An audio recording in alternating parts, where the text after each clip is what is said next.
Jambo kiongozi. Jambo sana. Karibu kujitambulisha kwenye microphone. Asante sana. Mimi naitwa Papa Charles. Tunatumika huko ONG wanaita Afet Congo. Appui aux femmes et enfants en détresse. Tunapatikana pale Uvira. Na leo tuko hapa Kiliba. Juu ya projet wanaita projet kupiganisha ujeuri dhidi ya wanawake. Les violences, protection des survivantes de VBG.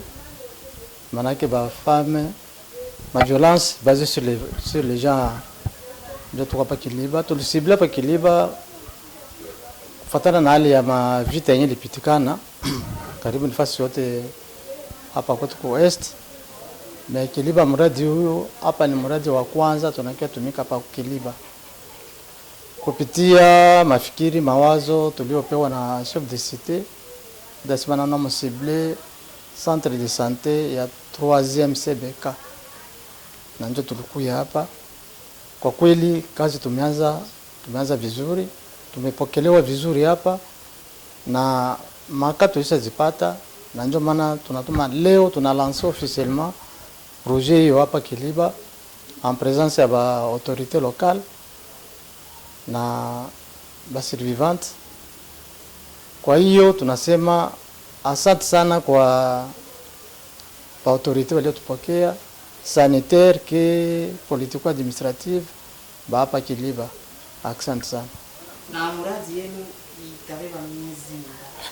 Mradi wetu utabeba miezi 6.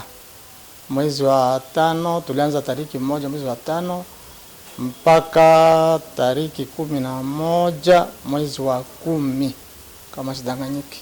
Miezi 6. Na hapa Kiliba tunalenga wahanga 100. Wahanga 100.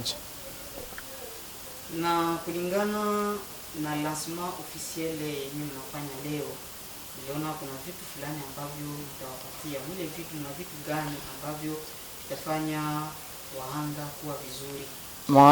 Ma vile vitu, asante sana kwa ulizo. Ma vile vitu sio vitu ya kabaila au vitu vya ajabu, kulingana na hitaji ya mtu. Hitaji ya mtu iko zaidi sana. Mtu kidogo tu, mna mbegeti moja ambayo ya kuchotea maji ya kukokea au maji ya kunywa jina iko na mfuniko. Mna sabuni ya kufulia tije moja, mna sabuni ya kukogea, mna vitu ya wanawake, mna na kitenge. Ndio vitu mbalimbali na constitute ile kit. Lengo letu sisi kuambia wale wahanga wasivunjike moyo. Wasivunjike moyo, wasijione kama wao ndio wanatupiliwa, hapana. Tunashabaya kubahimiza bajikute napo ni batu vingine. Na yaleo wapata sio mapenzi yao, hapana. Ni ilifika na kiakili. Haitoshe mafikiri. Ayo kama ni mapito bilipita, ni bilifika, ni vile ni accident. Tunasema ni accident ilifika, asijikute kama yesa anabaguliwa, hapana. Ndio maana tuko hapa kubahimiza bajipe moyo, tuishi pamoja, na wale wenyewe hawakupata ile accident na wakamate wengine sawa watu kawaida. Japo ni vitu vya ndani, ni ule muhanga asijikute kama anatupiliwa, hapana. Asante sana. Tunashukuru sana. Asante sana, mimi nakushukuru bwana journalist.